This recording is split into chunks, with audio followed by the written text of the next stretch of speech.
So tell me, Leno, why this lodge is green, different to other lodges? In this lodge, as you can see, most of the building materials are local. The only material which is being imported is the gum poles and also some of the planks for the floor, but the rest, like the grass for the roof, we get it from the village, which is a local village nearby. And also the ridge wall is the ridge that we also get from this area. You've got no windows, there's no glass. Yeah, the main reason for that is because we are very eco-friendly. We just decided to do a different style compared to other lodges in the Delta. Delta Kamp, wat in die hartjie van die Okavango sit, kan net 14 gaste in 7 riethuisies akkommodeer, wat gebou is uit plaaslike materiaal.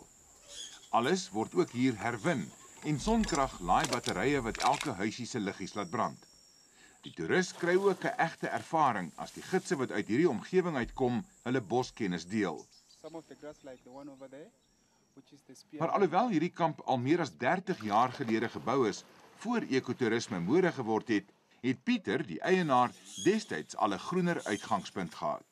I didn't really feel that it could be improved in any way, the environment. So we tried to blend in as much as possible. We tried to give people what they need in terms of comfort without imposing ourselves on the environment any more than we need to. As you know, we don't use any form of motorized transport here. We don't have vehicles, we don't game drive, we don't use motorboats. And you can enjoy it in complete silence and without making any noise, as well as without making any lasting impact on the environment. Dit is ook een van die groot dinge van die toerismebedryf. Almal is daar om 'n goeie produk uit te sit en 'n ervaring vir die kliënte. Jy weet in soos hoe meer weet die deure oopgaan in hierdie wêreld van globalization, vind ek dink die safari mark in Suidelik en ook in Oos-Afrika kompeteer teen markte soos in die Verre Ooste. Jy weet hulle is baie makliker, hulle het baie groter afslag in terme van so safaris is eintlik in Afrika is eintlik in 'n baie kritiese fase van ontwikkeling. Nie net in Botswana of Suid-Afrika, maar oor die algemeen. Want ons kompeteer teen lande met Dubai, so 'n baie goeie voorbeeld. Jy weet gesinsvakansie. Weet jy kan vandag dit allerlei snaakse pakkette kry na Dubai vir baie goedkoop. Omdat groot dele van Botswana nie regtig geskik is vir beesboerdery nie, het reuse wildernisgebiede behoue gebly deur die jare. En dit is wat die land vandag so aantreklik maak vir safarigangers. As mens objektief kyk na Botswana, sal jy sien dat dit eintlik maar net een groot woestyn is met hier en daar 'n paar nat moerasagtige kolle.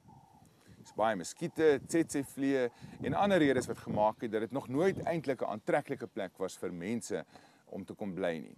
En teen die tyd wat hulle in 1966 onafhanklik geword het, was hier nie eers 20 km se teerpad in die hele Botswana nie.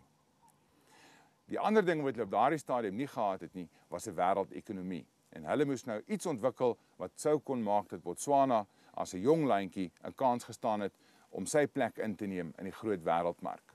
Omdat die meeste mense wat hier gebly het maar bestaans beesboere was, is daartoe besluit om te kyk na die uitvoermark vir beesvleis. Om dit te kon regkry, moes hulle egter die beeste en die wild van mekaar begin skei. Dit sou beteken dat daar minder gevaar was van siektes soos back and claw en ander probleme wat mens kry wanneer wild en beeste deurmekaar loop. Die voordeel daarvan vir die mense was, hulle was nou verseker van die beter weidingsgebiede en water wat wel beskikbaar is in hierdie dorre gebied, terwyl die ander kant is dat die wildernisareas groot was. Van die grootste in die wêreld, 85% van Botswana se landoppervlak vandag nog word beskou as wildernisgebied. Ongelukkig is dit nou nie alles rooskleurig vir die omgewing nie, want net soos die mense en die beeste, het die diere in die natuur ook toegang tot water nodig. En om hier te oorleef, moes hulle maar altyd trekdiere wees, al agter die water aan. En van die heininge wat nou gespan is om mense en diere uitmekaar te hou, het ook van hierdie groot migrasieroutes afgesny. Sonder dat daar enigstens belê is in genoeg mensgemaakte suipings of sonder dat daar 'n ander plan gemaak is om hierdie diere van genoeg water te voorsien. En daarom is daar histories maar van tyd tot tyd groot wildvrektes binne in hierdie wildernisgebiede. Menuaquena is 'n kamp wat op gemeenskapsgrond gebou is op die Boteti rivier, 'n syloop van die Okavango en die een grens van die Makgadikgadi Nasionale Park. Die grond word van die gemeenskap gehuur en hulle doen ook baie om die mense te betrek by hulle besigheid. Hulle het ook eksklusiewe toegang tot 'n klein deeltjie van die park reg voor hulle lodge.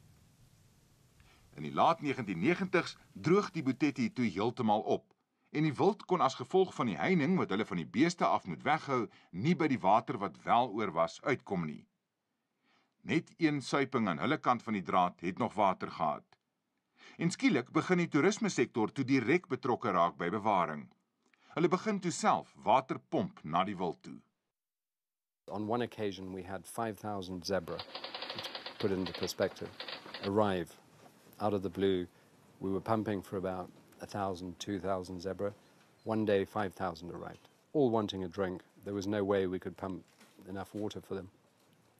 They were here for a few days, but worst of all was hearing hundreds and hundreds of zebra that couldn't get to the water, trying to suck water from the sand. And the wildebeest doing the same thing and kicking each other, and yearlings, anything under a year old was collapsing. And, but the thirst thing was pretty, it was hard to deal with. Yeah.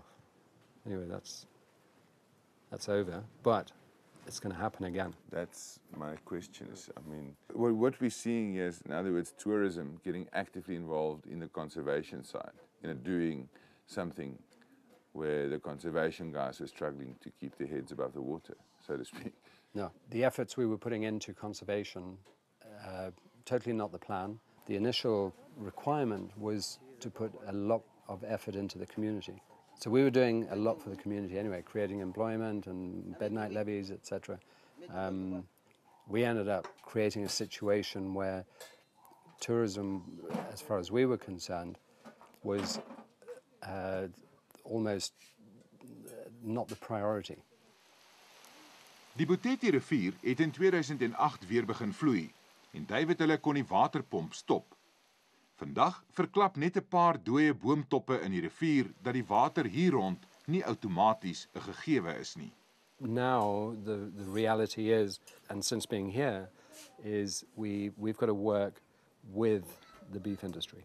We have to understand their situation for tourism to grow, and it needs to grow to benefit more and more people, citizens of Botswana, Africa. And the only way I see that is the creation of corridors using those fences. So turning those fences that I perceive to be totally negative, I'm looking at them now as a more positive thing for the development of conservation and tourism, and at the same time for livestock. Regte volhoubare toerisme kyk na 'n situasie in geheel. Dit gaan nie net oor die ligste voetspoor moontlik nie, of hoeveel 'n gemeenskap baat tydens die huurkontrak van 'n toerismebestemming nie. Volhoubaarheid is 'n holistiese benadering tot enige situasie. Want of ons nou wil of nie, elke sektor is geskakel aan die volgende en ons bestaan hang van die delikate balans tussen hulle af.